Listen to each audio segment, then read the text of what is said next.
Hello, everybody. Greetings, everyone. Well, you might be curious what we're doing. We're doing a podcast today, and we're going to be talking about things from the plastic apocalypse community and some other community members, and to also will be him and talking about some of our channels and other stuff. So let's get right into it. Plastic apocalypse. As you may or may not know, there's a prequel film in the works right now called Plastic Apocalypse Sabretooth. And the films what we know about so far is a prequel about Major Windsor and his operations during the invasion of Greentoria.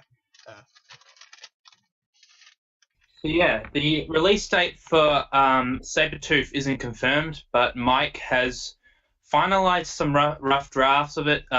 He's managed to screen it to his film class, and so far we think it's going to be around October to December when it's going to be released, so towards the end of the year. We don't have a set release date, so don't ask. Yes, and also when it comes to that stuff, he is still working on Plastic Apocalypse 3, just it's been delayed for the Sabretooth project. Yeah, he's doing Sabretooth for his film class, so Plastic Apocalypse 3 is on hiatus, but this should be excellent. I've seen, from the footage that we've managed to see on the Plastic Apocalypse Facebook page that he's posted, it is pretty amazing. Yes, it looks... If you thought episode 2 both its parts were amazing, this ups the quality and just the horrifics of violence to a 12, and it looks amazing, and I'm looking forward to seeing it. You guys won't be let down. You can understand how much work has gone into this film. So pretty much just appreciate it, and definitely don't ask when the next one's coming out, because these things do not take a short time to make.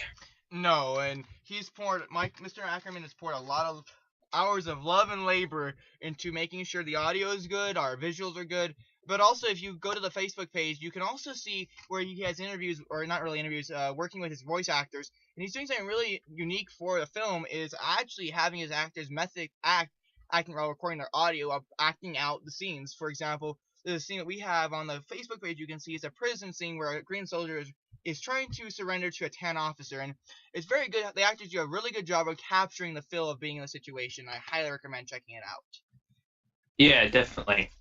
So, on other news, there are a number of Army Men films in the work from some of our other fellow YouTubers, such as Aiden Hickey, who created the Beach Assault video shorts. He is currently working on Kitchen Commandos after he finishes up making a film for my stop-motion contest. Yes, and it's in the works right now, and if you don't know Adam Hickey, he also provides sound effects for Plastic Apocalypse, and has supplied sound effects and various things for the rest of us on the Plastic Apocalypse community. So I recommend checking him out, and his channel will be in the link in the description. Yes, also currently I have uploaded the third episode of Stop Motion Stuff. Well, it's uploading as we speak. I'm multitasking. But we will be covering, I have a special guest with me. It's James from NCO Pictures. Here we'll be looking at some current plastic Army Men films that came out, such as Army Men Skittles Skirmish, which is coming from a promising looking channel, but he needs to make some adjustments in order to gain a wider audience. And also this other channel, which is trying to get off, but is doing it in the wrong way. You'll see when you look at the video. It's very, very bizarre video that he uploaded, or two videos that he uploaded. I see, yes, and we look forward to seeing that from you. So in other news, General, congratulations. You're getting close to almost 250,000 subscribers on your channel. Oh, congratulations. Thanks. It's been growing really, really fast. It's been insane, and it'd be a cliche to say I didn't expect it, but I already had two previous channels, so I'm like, well, just see where this one goes. Usually it happens when you don't expect it. That's why people usually say when they get to this point that they didn't expect it. Yes. So I saw your film for the sequel to the Iron Man series. It's called Eastern Islands, which was really well done on General. So want to go into detail about that for us? Yes, so the sequel, Prisoners of Eastern Island, covers Sergeant Teal, who we saw in the first video, Induced Odds, after he had been captured by the Tan forces. And the Tans are facing a bit of a dilemma. The Greys are invading one of their the only tropical island that they have, and so they decided that what better way to counter this grave threat than have some prisoners to use as cannon fodder. So obviously it's an experimental idea where they force prisoners to fight for them, which usually isn't seen in the case of army men that will never form alliances and stuff like that. So I had to find ways to have this situation play out. Yes. I think you pulled off pretty well in the film. I thought your voice actors were really well done, and also I'd like how you pulled everything off in the story. I thought it was pretty well. Also, looking forward to the sequel, your tease at the end, and it looks like it's gonna be a really good one. Yeah, well, I don't know when the next one is coming out. I need to do a bit of planning for that, do a bit of location scouting. I've got a bush down the road that I probably will do something down there in. Now that I'll drive down there and I'll see what I can do about that. Yeah. Excuse me. Yeah, that's always cool. On other news, well, for me, with my stuff, I guess for my films that are coming out, I really don't have it. I'm being really bad about this. And I do apologize to my audience that I haven't been the best about regularly scheduling you guys these films, but I've been really busy the last couple of weeks with work, but also I have some critical opportunities ahead of me working with some film companies. So I've been planning those out, seeing how that's going to work, but also getting ready to pitch some major film ideas to some studios. So that's what I'm working on, to be a little bit, I guess, not to toot my own horn, but those ideas are coming along, and I should have some animations for you guys here shortly about some Green Army Men and just some standard, general stuff, for you guys. But Everyone loves Green Army Men. yeah, never can have enough, right? Yeah, they never. Though, saying that, my Green Army Men tub's getting a bit full. It's kind of hard to put the lid on. Yeah, mine's not. The lid doesn't go on anymore, so. Yeah. Oh yeah. Also, I want to point something out about the Eastern Island comment section. I saw someone was picking a fight with you over how you said claiming you were copying Michael Ackerman, which I thought was kind of stupid that they were claiming that when you never even said you were, related to the series, his own story. Yeah, it's kind of just a sense of that people don't really understand. A lot of the people on the comment sections are pretty young, so they don't understand the concept of tropes and cliches and things like that. It's not outright copying. It was just a bit of misinformation. I mean, I was going to get Mike to do the voice for the newsreader in the first place, so that would have that it goes to show that I'm working with Mike. And people don't seem to understand that. They just immediately jump to conclusions. But I just want to straighten that out. Yeah. I think it's kind of silly that with comments that people always do that. And, it's not sometimes the audience is ignorance, but sometimes I really feel like people should actually go do a little bit more research and not just jump to conclusions with film and our stories. Because sometimes we spend a lot of hours writing stories, scripting stuff, and actually filming it. So it's not always a copy hard to do plastic army men fighting each other. What would be kind of boring to have them all just talking for 5 minutes and no action. Yeah. It seems to me that my audience doesn't do a lot of research because every single time I have a contest, they always ask me for details that I clearly state in the video itself, like the due date. So yeah, it's just something I live with. Yeah. Well, since I'm still that small under 200 subscriber guy, I don't get that many comments. I get a lot of my comments normally range from good nice video to a lot of Russian spam right now. Like, so great video. Now subscribe to my 5 other channels, and half the messages in Russian, and I'm like, I don't speak Russian, so no. Well, I've seen a trend lately with some bot channels that comment like a few minutes after I upload my video. It's like this girl, like the channel name's like some hot girl or something, and they always type the same thing in, like, I love you, come and check out my channel. And I'm like, that's probably gonna overload my computer with a virus or something. Yeah, well, I've had that happen in the early days of starting my channel with an older computer, that I clicked on a channel link that someone left in the link of my video. It took me to a porn site, and I was like, no, closed, and my computer got a bunch of viruses, and I was just like, let's just say I had to do a hard reset on that computer and I lost a bunch of data and script stuff. I was very mad, and in fact, I actually went on my way to make sure that YouTuber couldn't keep that freaking spammer couldn't actually keep posting videos, and I had to take some steps, but it kind of worked out. Got them off their YouTube page off and stopped them from commenting, but still, they probably made another spam account and probably harassing the internet to this day. I haven't had that issue yet. Yeah. All right. That seems to do it for the news. Yes. Okay.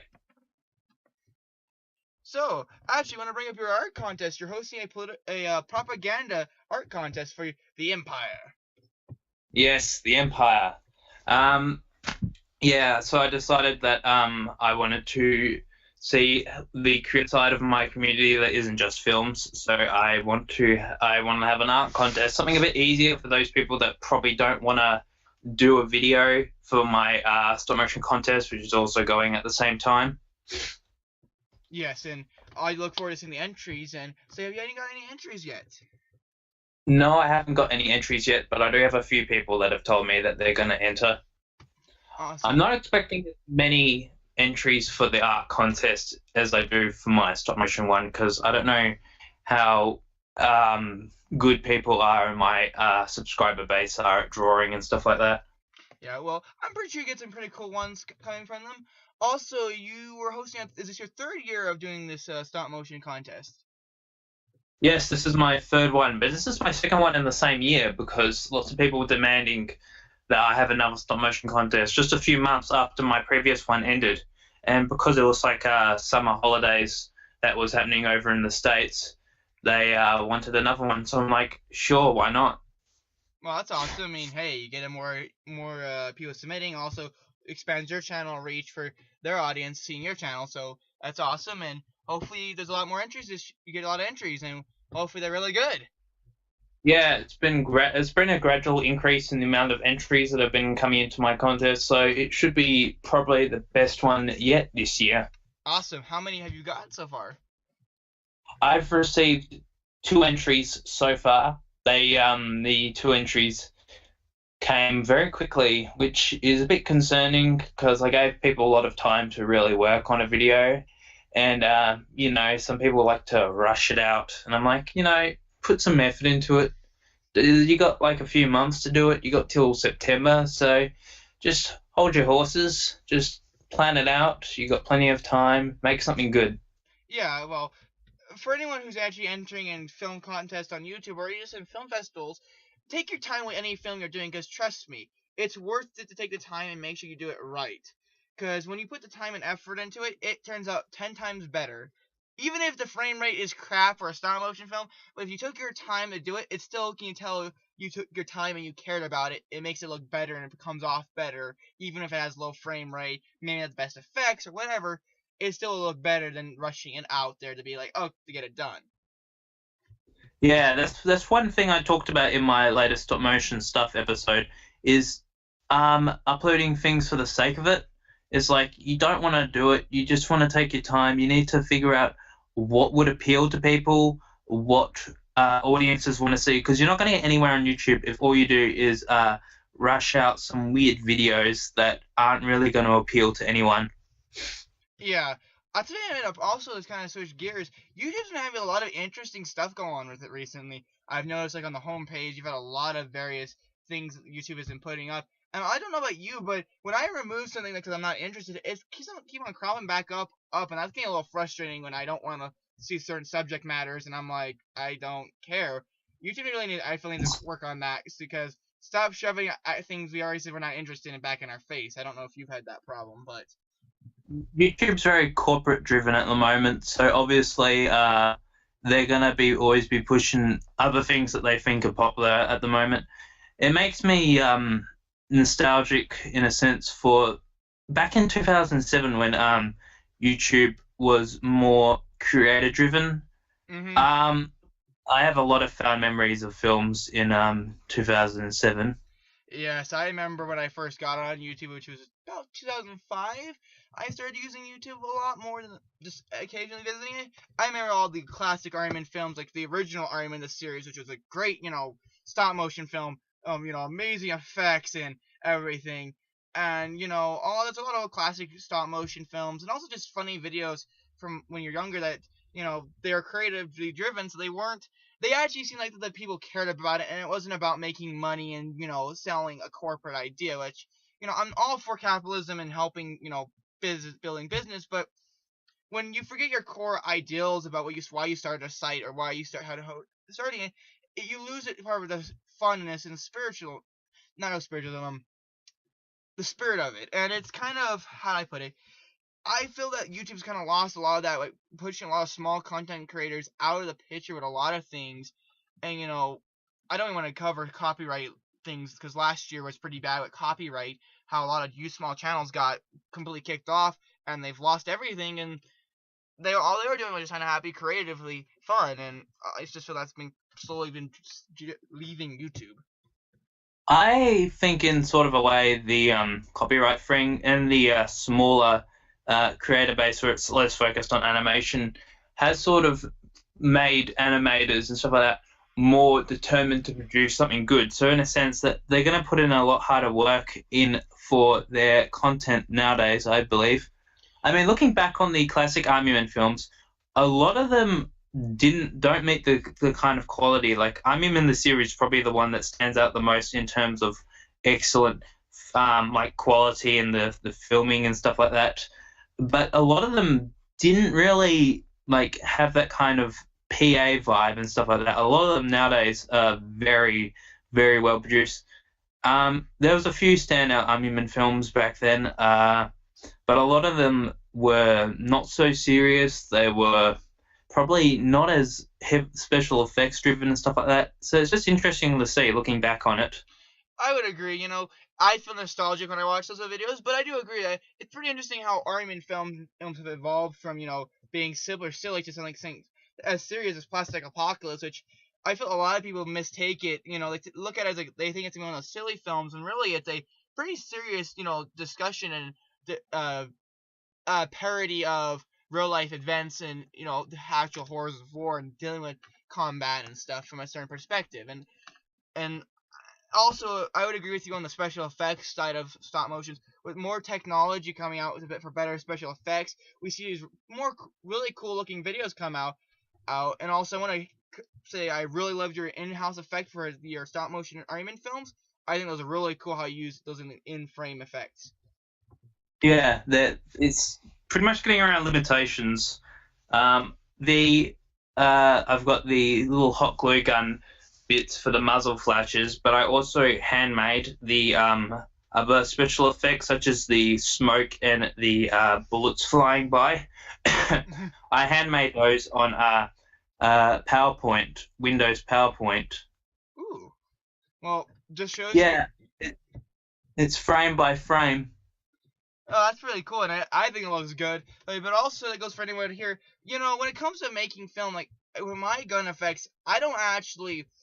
Occasionally I use in-house effects or I use digital, depending on how I'm going. But each frame you see is I go individually to each frame and add the muzzle effect in. Excuse me.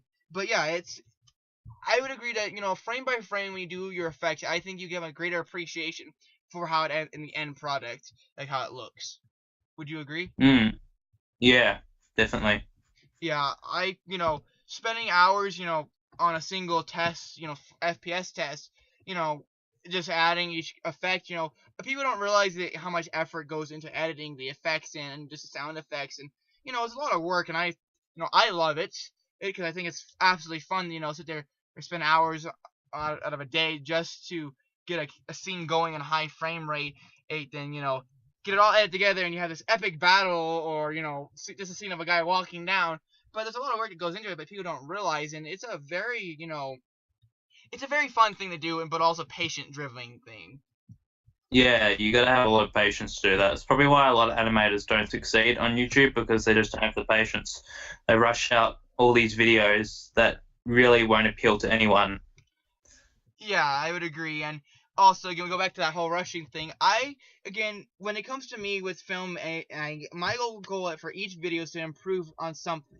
So that's why every 2 months you see 1 or 2 videos from me, and then there's a month or 2 months without any video, but that's not because I'm not working on stuff. I actually constantly am working on improving myself from every aspect, from my camera angle to my lighting to my effects, because I want to make sure I bring the best quality product to you guys. Um, Yeah. I kind of toot my own horn, but recently I won an audience favorite award from a film festival, which was really made me very happy because I spent all year planning this film out, which was spent a lot of hours. I spent for or that film. I scheduled about a week off for shooting it. Well, not really off. I still work my job during the day, but I filmed it from 8 o'clock at night to 1 o'clock in the morning every night for about a week straight, doing that while working my full-time job because hey, we gotta pay the bills. It was a lot of fun and an effort, but by the end of it, I was very tired. But I was happy that each time at night I took my time. I refused to speed up and to rush a scene out because I refused to let my quality go down. Because I feel that if I would have slacked in any aspect of that, I would not have won the audience favorite award, which was, quite frankly, I'm not gonna lie, I was the only stop motion film at the festival this year, and I was the last person to get called up for the award, and I didn't even believe it. I got called up, and it was kind of funny.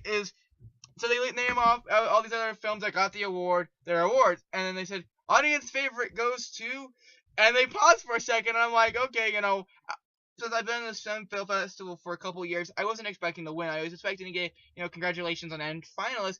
They called my film up and said, how to make a movie by Sgt.Kiesling. And I was like, wait, what? I stood up for a second, wasn't sure if I was supposed to walk up, and the person's like, come on, get down here. And I'm like, okay. So I run down the stage, get the award, and they say, congratulations. And then I realized something. Why Hollywood stars always wear sunglasses in the middle of the night? Camera flashes. Those things kill the eyes. Camera flashes kill the eyes. I was pretty much blind walking off the stage. I'm lucky I didn't trip and break the trophy, because that trophy is a unique trophy to the film festival, particularly, which was 3D printed off an old French camera, 1930s French camera, which I actually got a hold of the actual camera that they used for the modeling of it from a workshop class the previous day. Let me tell you something. That camera is heavy, but it was kind of cool to run around with it and use it like a camera, because we actually got to do a little bit of filming with it, which was really fun for it. It's great to hear that you won a stop motion contest. We don't really have a lot of film festivals over here in Australia. And yes, I'm from Australia, people. I'm not American. I'm from Australia. Down under with the kangaroos and the wombats and the kookaburras and the gum trees. And to clarify for everyone, I am German, but I'm actually was born in the United States. I just have German heritage. Also, if anyone wants to know how to pronounce my name, it's Kiesling, not Kiesling, Kiesling, or whatever else you come up with. It's Kiesling. Kaiser Wilhelm. Yeah, my theater. No, crap, bad idea.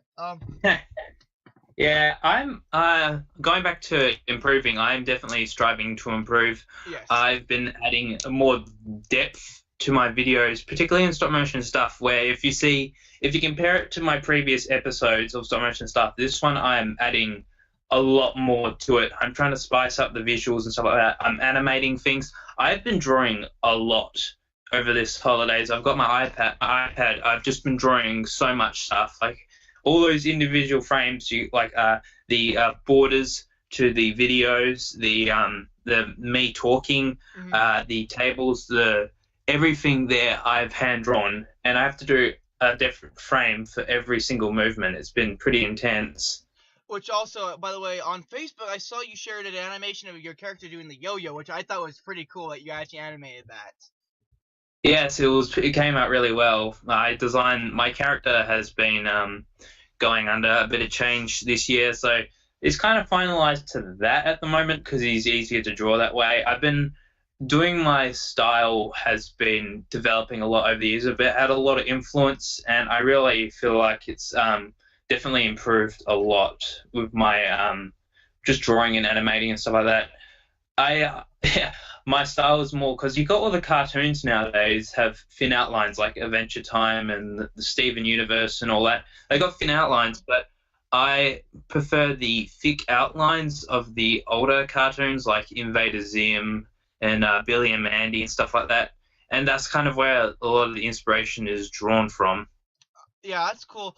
I've been beginning to draw myself to improve my own art style, but I would agree that your art has definitely improved from when I first saw you drawing stuff to now. By the way, I want to thank you again for drawing my profile picture. I do appreciate that. No problem. So yeah, I've been definitely trying to work on my avatar in a way to it's helpful to have a persona, so you can sort of distance yourself away from the like separate your YouTube and private life. So obviously, I'm out there like, greetings, citizens. I am the general, and I am from the Empire. In our empire, everybody is free to think but not speak. Yeah, and I agree with Sergeant Kiesling. That personality for me is I have a lot of fun with like acting like a space marine, and there's some skits I have plan on coming out for my audience here for some really funny videos that. Well, humor is a very suggestive thing for the individual, but I believe will be funny. About me getting more into character, because the idea with the character from myself is being this kind of zealot, religious zealot space marine. He's like, "For the Emperor!" What are you saying, you heretic? And stuff. So that's kind of like I agree with you. Keeping private and personal life separated or online life and separated from your personal, which I see a lot of YouTubers don't see the do and they involve it. I think too much, and I feel that kind of Granted, I understand you're kind of a vlogger or whatever, but no one. I feel like you should keep some things separate because in the end, well, for example, this is my house. This is how you steal me, rob me.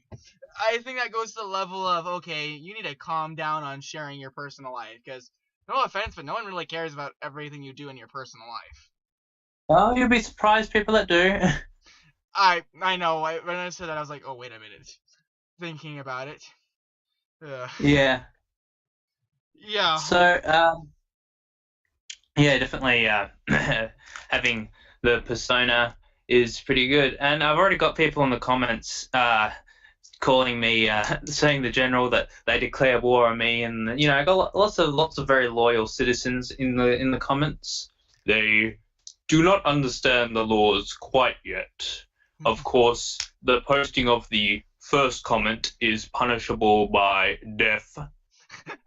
Yes, the dreaded first comment. I'm here first. No one cares. Of course, your loyal sergeant here will refuse to let any of those filthy, what do we call them? Heathens. Yes, heathens. Get away with it. No more first comments. It's against the law. Enforced by imperial law. Dun dun dun. Enforced by imperial law. Yes, I've been developing characters and things like that for it, and a little bit of a sort of universe. The whole concept of the Empire is probably a big combination of things I found interesting. Like it's kind of the look of it is kind of a combination between Invader Zim, whatchamacallit, Battle Nations, this iOS game that I really enjoyed playing. A lot of sort of steampunk elements.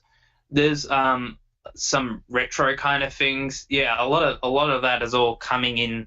That's kind of the style I'm aiming for, which I hope to see people kind of latch onto and put in their propaganda posters if they do submit entries and stuff like that. Yeah, that'd be cool. I actually enjoy your whole bring of the steampunk. I do enjoy how you have this kind of retro feel to the Empire, the costumes and not costumes, the drawings you've done, which I think are really cool, by the way. And again, if you guys haven't been subscribed to the General Mo here, I highly recommend that you go and subscribe to him because he's an amazing filmmaker and amazing artist. Thanks. Yeah. So yeah, hopefully people do submit videos and things to my contests that are of good quality this year. Yeah, and I really hope that again, audience, if you guys are planning on submitting, make sure to take your time on it because honestly, just even if you don't win, the fact that you're doing it and actually putting a high quality product out there for people to watch says something about you. And I think putting a high quality submission will be awesome just for our sake. For when more the general watches it and he's like, oh yeah, that's good, but it's not that good enough to win, but it's still good. Having a comment from him would be awesome, and I think he probably would do it if it's high quality and not complete crap cough, cough. I mean, It helps to look at the previous winners and see what they did right. Because your video, if it's short, doesn't have very good sound, it looks to rush, it's not going to get anywhere. You got no hope in winning, and it's like, why are you submitting it? yeah, that goes back to not rushing and being, take your time with it. And even if you're late to the, for some reason you don't get it submitted, still share it. That you've got. I think we both agree that even though the contest might be over, still share it with us, with the general and with either me or whatever, or that we'll still enjoy the high quality product. And again, I think it's best that you be better be late than never, but do quality work on it, which Yeah. I think, anyone who's working on it, working on the video currently or whatever, I'm pretty sure you guys are going to do just fine. There's plenty of time. September is the due date, which, is a couple months off, but there's plenty of time to do a good short animation film.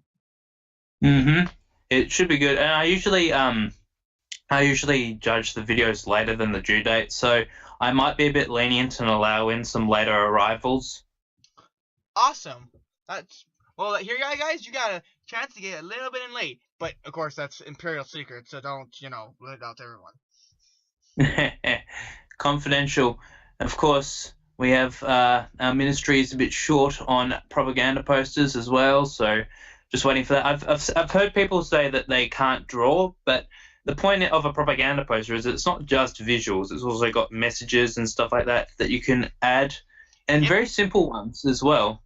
Yeah. Well, for example, if you look at a lot of propaganda posters, like, we want you, like the classic United States Army recruitment, it's Uncle Sam Sleepy, I want you. That's a propaganda poster, but, it's a simple message. It's, so, for example, for joining the Empire, just join now, and whatever you use for the background, or if you're drawing, if you're, photoshopping it, whatever, don't be a shy. Yeah, I said Photoshops. You can do take clever use of images or something like that.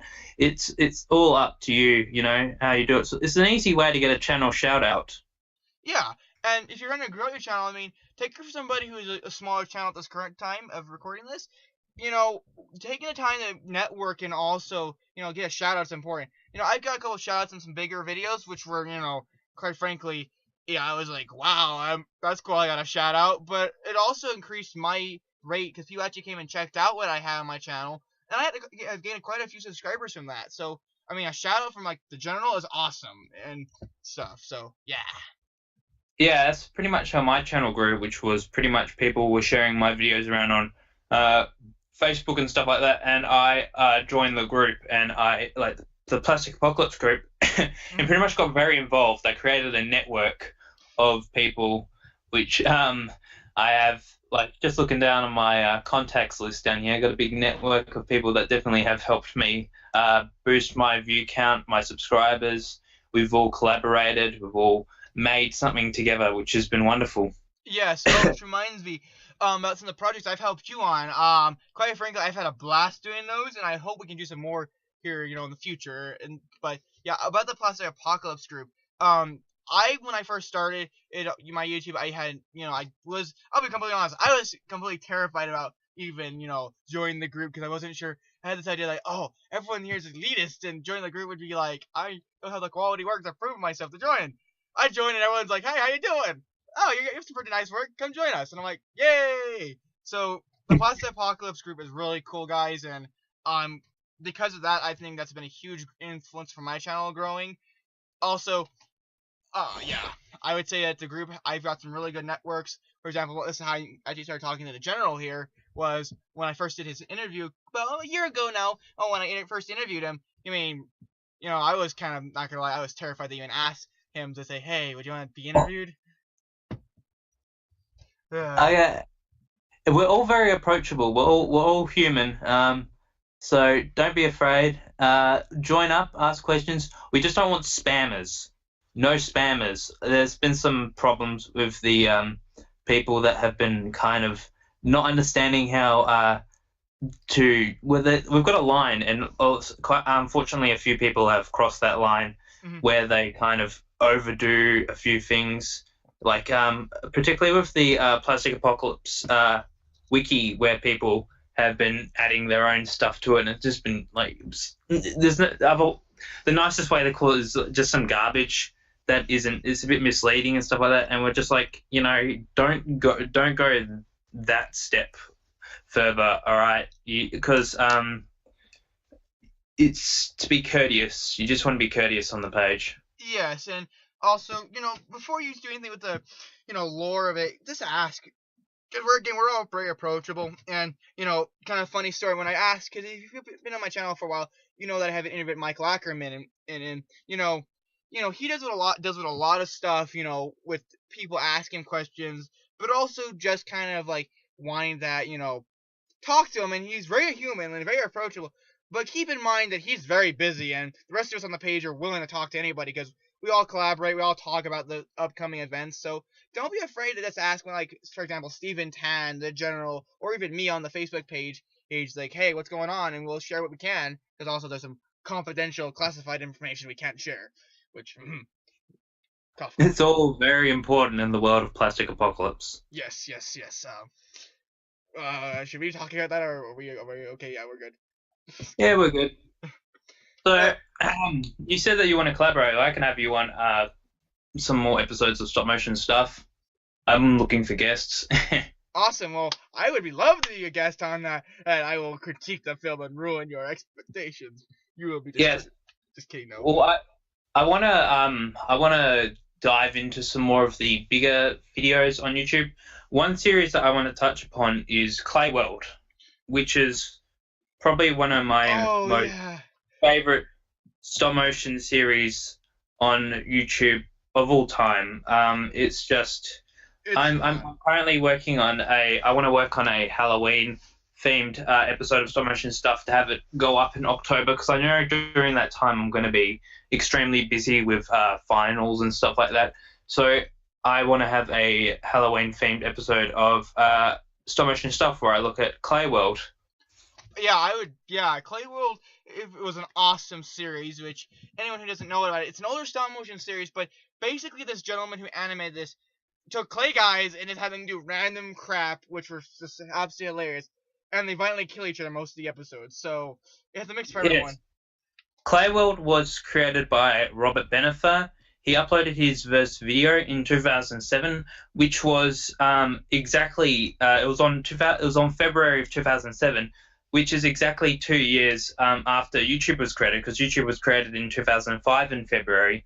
So he uploaded his the first video, which was labeled Stomachache, and he had created videos earlier, like one of them was created in 2004, but he uploaded it later on. So this series is really large, and it's ended though. It's over. It finished a few years ago, which is good because it's good to see a series end, because he had tons of episodes, and he wrapped it up very well, because just when you thought he was beginning, you kind of saw that he was kind of reaching that peak where he's like, you're kind of running low on ideas. Mm-hmm. So he went out really well with the final episode, which I'm not going to spoil for people. I recommend, because it was the final episode of Clay World was really special, because I'd been following it since the beginning, since we came across Pancake Mines. Yes. Which is probably his most popular video. Yeah. And it just watching this series go on and on and on, and to the final conclusion was absolutely amazing. It had a pretty big impact. We loved it so much that me and my brother brought the season 3 on DVD and stuff like that. That's cool. Yeah, I followed Clay World, went from all through, because that's one of the first stop motion shows I actually watched, and I was just, not gonna lie, when I was sitting there watching it, I just started laughing my butt off every time, and the ending, I'm not gonna spoil it either, but it was a great ending way to end the series, and also, that's the key thing about any series, from, like, animated series, is, a lot of people, they go on and on with their series, and they don't really conclude it when it runs out of steam, and I feel some stories deserve to be, you cut the story off at a right point and you end the story. And it's cool that he actually got a chance to end it, because there's a lot of shows that never have received an ending, and it's kind of sad because, the story is still in hiatus, we'll never see a conclusion to it. But Clay World, funny, violent, and great show to just watch, and a YouTube classic. Yeah, I definitely will be covering that in stop motion stuff. I want to do it justice. I've been doing a lot of research on it, and I'm going to definitely get a good video out. Awesome. Well, that'd be cool to see. It'd be really cool to see. Yeah. It really does capsulate the time because YouTube wasn't as big as it was nowadays in 2007, and to see that a Clayworld video could get over like was it 3 million views or something like that, it was big. Animation was big back then. Yeah, and Unfortunately, it's not anymore, but still. yeah, I would agree with you. It definitely captures the time of when YouTube when its primary focus again to go kind of like on that whole how YouTube's changed a little bit a lot. Is it was about he did it for fun, like it wasn't for him. Yeah, sure, he started selling DVD and merchandising after he got popular, but when he first started doing it, it was just because he was bored probably, and he's like, I want to have some fun. And it really captures what YouTube was about people coming together, just posting random stuff, random crap, but was either funny, sad, but mostly just for entertainment. And it's kind of cool to go back and watch these older videos and see what YouTube was like at the time. And with everything from stop motion to early gaming videos to just honestly funny music videos that were people sitting in front of a mirror going horrible lip syncing to popular songs at the time. Which we also had the likes of like Fred and stuff like that. All right, we're back. Transmission. Yeah, cough, cough. Yeah. So. All right. So where were we? Annoying Orange. Yes, annoying Garbage. orange. It became garbage. Should have just stayed maybe 10 episodes. Yes, and I agree with you that the Annoying Orange series, when it first started off, it was kind of funny. I thought it was extremely obnoxious and stupid, but I kind of enjoyed it. But when it started just kept on growing and going and going and going, I mean, there's not really much, no offense, but it's an orange. It's nothing really original and that clever after the same gaggers used for 100 episodes. I was more interested in the special effects side, seeing the practical fruits being torn apart with the faces imposed on them. But then it just became that he wasn't using any practical fruits, it was just photos moving around. I'm like, this is shit. Yeah. And then when it got a TV, like it aired on Cartoon Network, I think it was. Yeah, it was Cartoon Network. It was just like, okay, it's obviously moved from having something that, was funny to just being corporate, for money sake. And it also, how do I put this? I noticed that for a long time that YouTube had that kind of like a lot of YouTubers went to like Cartoon Network and all these other big, these TV channels because they're trying to capitalize on their popularity to boost their sales, and their views on the television. But there's just some content I think is best suited for the internet and not for television. Like the Annoying Orange TV. Go ahead. It's because more kids are using the internet nowadays. So, of course, they want to bring in, like Nickelodeon's got their Game Shakers TV show where they're like, they're bringing in some YouTubers on there because they're like, oh, hey, kids, we got your favorite YouTubers on the channel, on the TV. Watch TV, please. Yeah, I would agree. It's about making the money and trying to get the, how do I put it? They want that sweet, sweet money so their parents and whoever is paying for television can get it because the more views they get on television, the more money they get from ads and etc. etc. But I just feel that there's some content that better stay. It's just best to either when you get a good couple episodes in, it's best to end it before you overdo it and you overstay your welcome. And some content that should just stay on the internet and stay on YouTube. Yeah. I just It's just trying to get a good translation to things. It's always going to be crap. YouTube's always had its up and downs. It's never been this golden age. Well, I would say early 2000s were really good, but in terms of animation. But it's just like, yeah, it's always going to have its crap elements. It's always going to have its good elements. Not much you can do about it. Yeah. YouTube is one of those sites that I think is an awesome site that has a lot of fun, unique things to do for it. But like anything on the internet and anything in life, nothing's perfect, and YouTube is a perfect example of it. You have all of these, you have so many people meshing online to this one website that it's actually quite impressive. And the fact that it's still ongoing, where most websites from that time, for a lot of them, have died off, like MySpace. Does anyone remember MySpace at all here? It's because YouTube doesn't have any competition, so they can get away with whatever they want. Yeah. They don't. There's no unions apart from FUPA, which is the Fair Use Protection Act, created by H3H3's Ethan Klein and Hila Klein. after they had a situation with some copyright issues.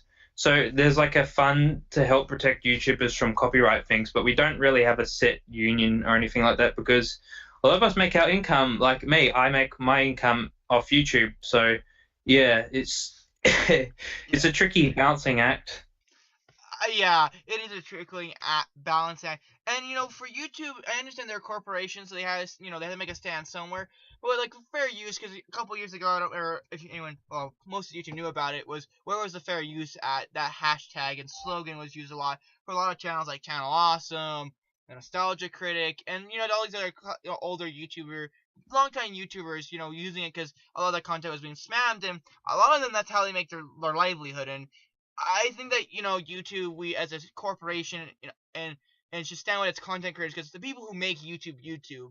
Now, I'm saying when someone's like, I'm not saying someone should get away with copyright when obviously they upload a full episode of a show they don't own, or they upload music they shouldn't be uploading without it being obviously fair use, like trying to claim it like, oh, I created this movie or I created this song. Like that's just not cool. But when things fair use, I believe that YouTube should have a policy of innocent till proven guilty, not guilty till proven innocent. Yeah, exactly. That's how it should run. It's a big corporation. There's also people using it. It's hard to keep track. So, yeah, not much you can do. Yeah, there's not much you can do. And honestly, I would say I really hope that YouTube, even if someone new watches this at some point, I highly doubt it, but maybe one day they'll watch it and see that we want to see the YouTube actually get more fair towards content creators. But we understand, you have billions of people on the site every day. You need to have, you can't have someone always watching over it, and it's perfectly fine. I mean, as long as you follow the rules as best you can, and you should be fine. But for anyone out there who's a troll and just likes spamming people with crap, you know who you are. Stop it. Well, that's our discussion about YouTube and all its many, many, many problems, which kind of like beating a dead horse at this time. I mean, it's all been discussed. It's all been sort of getting better. Just Yes. See it from there. Yeah, it's been getting better, but again, like anything, in YouTube, I wouldn't stop using YouTube even if YouTube were to come. Well, that's not true. If YouTube would complete evil on us, like evil cooperation, then no. But overall, YouTube's a fun site, and without YouTube, I wouldn't have never an opportunity to talk to the General here, Michael Ackerman, and all the other great people within the Plastic Apocalypse community, because that's where it started, was with YouTube. So honestly, it's a great thing. In general, I want to thank you for joining me for this podcast, and hopefully we can do some more in the future. And everyone else in the audience, please subscribe to the General's channel and subscribe to the other channels that are in the list. I want to thank you for watching, and I have a good night. And also, General, thank you. Thanks for having me. See you later. See you later.